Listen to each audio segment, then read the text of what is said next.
BJP के नेता मंत्री विनायक दामोदर सावरकर को वीर और महान देशभक्त बताते नहीं थकते, लेकिन सोशल मीडिया के जरिए ग्रोक सावरकर के बारे में कुछ और ही सच्चाई सामने ला रहा है। सोशल मीडिया पर यूजर्स ग्रोक से सावरकर के स्वतंत्रता संग्राम के दौरान किए गए कार्यों, खासकर उनकी दया याचिकाओं और ब्रिटिश सेना में भारतीयों को भर्ती करने के फैसले के बारे में पूछ रहे हैं। और ग्रोक बिना किसी लाग लपेट के साफ जवाब भी दे रहा है। ग्रोक बाबा आरएसएस और सावरकर की सच्चाई को बताता ही रहता है, लेकिन सोशल मीडिया पे लोग हैं कि वो भी बार बार माफी वीर सावरकर को लेकर सवाल करते ही रहते हैं। और अब फिर एक बार कैसे अंग्रेजों के साथ मिलकर सावरकर ने काम किया, कैसे दया याचिका अंग्रेजों को लिखी, इसको लेकर ग्रोक से पूछ रहे हैं। और एलन मस्क का एआई चैटबॉट हर बार की तरह मजेदार जवाब भी दे रहा है। दरअसल जब से एलन मस्क का यह चैटबॉट ग्रोक आया है, तब से ही उससे लगातार सवाल पूछे जा रहे हैं। पूरे सवालों की लिस्ट बनाकर ग्रोक को दी जा रही है और उस पर ग्रोक मजेदार जवाब भी दे रहा है। कभी वो बीजेपी के जुमलों पर जवाब देता है, कभी लोग सावरकर से लेकर बीजेपी के 15 लाख वाले जुमले, नेहरू चुनाव आयोग को लेकर सवाल पूछ रहे हैं। इन सब सवालों के जवाब बखूबी ग्रोक दे भी रहा है। लेकिन फिर एक बार सावरकर को लेकर ग्रोक से सवाल किए जा रहे हैं, और सवाल इसलिए भी किए जा रहे हैं क्योंकि आज सावरकर की जन्म जयंती है। बीजेपी के नेता उन्हें श्रद्धांजलि दे रहे हैं, लेकिन विपक्ष सावरकर के वीर होने पर सवाल उठा रहा है।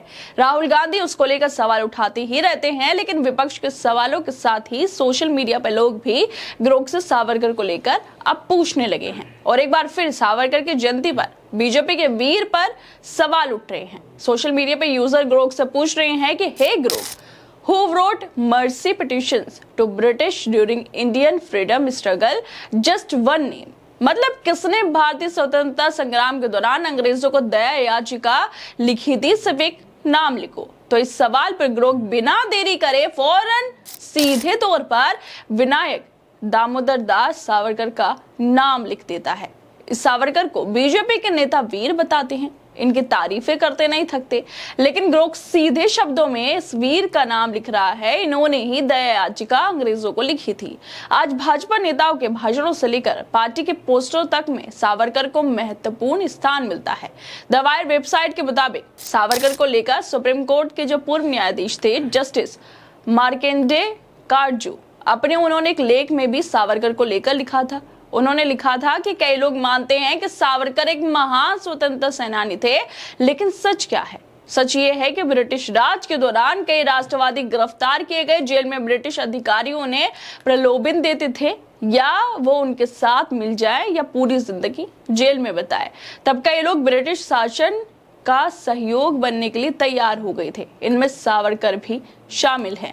सावरकर सिर्फ 1910 तक राष्ट्रवादी रहे। ये वो समय था जब वो गिरफ्तार किए गए थे और उन्हें उम्र कैद की सजा भी हुई थी। जेल में करीब 10 साल गुजारने के बाद ब्रिटिश अधिकारियों ने उनके सामने सहयोगी बन जाने का एक प्रस्ताव रखा था, जिसे सावरकर ने मान भी लिया था। जेल से बाहर आने के बाद सावरकर हिंदू सांप्रदायिकता को बढ़ावा देने का काम करने लगे और एक ब्रिटिश एजेंट बन गए। वो ब्रिटिश नीति बांटो और राज करो को आगे भी बढ़ाने का काम कर रहे थे। लेकिन बीजेपी वालों को लगता है कि सावरकर अब भी वीर है, उन्होंने स्वतंत्रता संग्राम में योगदान दिया, लेकिन हिस्ट्री और ग्रोक कुछ और ही बयान करता है।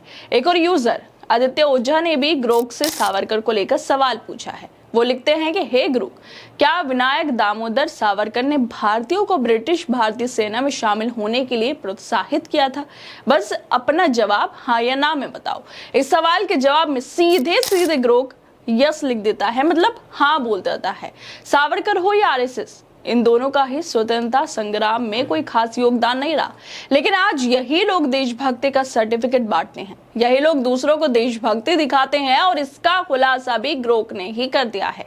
एक तरफ बीजेपी वाले सावरकर की जयंती मना रहे हैं, ट्वीट कर रहे हैं, उनकी महानता के किस्से गा रहे हैं, और दूसरी तरफ विपक्ष के साथ सोशल मीडिया पर लोग बता रहे हैं कि कैसे सावरकर अंग्रेजों को दया याचिका लिख रहे थे, कैसे वो भारतीयों को ब्रिटिश भारतीय सेना में शामिल होने के लिए प्रोत्साहित कर रहे थे, ताकि अंग्रेजों की दया मिल सके, अंग्रेजों का साथ मिल सके। ऐसे आरोप विपक्ष लगाता रहता है। सावरकर के साथ साथ आरएसएस को लेकर भी सवाल उठते ही रहते हैं। इसी वजह से पहले ट्विटर पर ग्रोक ने आरएसएस से जुड़े कई तथ्यों की पोल खोल दी थी, जो दिखाता है कि खुद को देशभक्त के नाम से जोड़ने वाले आरएसएस कितने इतिहास में उन्होंने काम किए हैं। स्वतंत्रता संग्राम की लड़ाई में आरएसएस की भूमिका को लेकर ग्रोक से सवाल पूछा गया था, जिस पर ग्रोक ने कहा था कि आरएसएस ने भारत की आजादी की लड़ाई में कोई खास भूमिका नहीं निभाई। इसके संस्थापक जो थे हेडगेवार ने व्यक्तिगत तौर पर कुछ विरोध प्रदर्शनों में हिस्सा लिया, लेकिन आरएसएस ने संगठन के तौर पर दूरी बनाए रखी और हिंदू राष्ट्रवाद पर ध्यान दिया। गोलवलकर जैसे नेताओं ने आजादी की लड़ाई को अंग्रेज विरोधी बताया था, जो उनकी हिंदू राष्ट्र की सोच से मेल नहीं खाता। बताओ, जब देश आजादी की लड़ाई लड़ रहा था तो आरएसएस के नेता गोलवलकर इस लड़ाई को कह रहे थे कि ब्रिटिश विरोधी है, उनकी हिंदू राष्ट्र की सोच से मेल ही नहीं खाती। ये इतिहास है इन लोगों का। लेकिन फिर भी सावरकर को वीर कहकर महान बताया जाता है और आरएसएस वाले देशभक्ति बांटते फिरते हैं। लेकिन अब ग्रोक ने वो सच्चाई बता दी जिसको लोग हमेशा से ही सुनना चाहते हैं और समझना भी चाहते हैं। खैर दोस्तों, आप लोगों को क्या लगता है, जिस तरह से आरएसएस हो या फिर सावरकर हो, बीजेपी के जुमले हो, नीतियां हो, हर किसी पर ग्रोक ऐसे जवाब देता ही रहता है जो हिस्ट्री को दिखाते हैं, जो सच्चाई बयां करते हैं, जिस पर लगातार पर्दा डाला जा रहा है। आप लोगों को क्या लगता है इस वीडियो को लेकर? हमें अपनी राय जरूर दें और बाकी तमाम खबरों को देखने के लिए जुड़े रहिए हमारे साथ।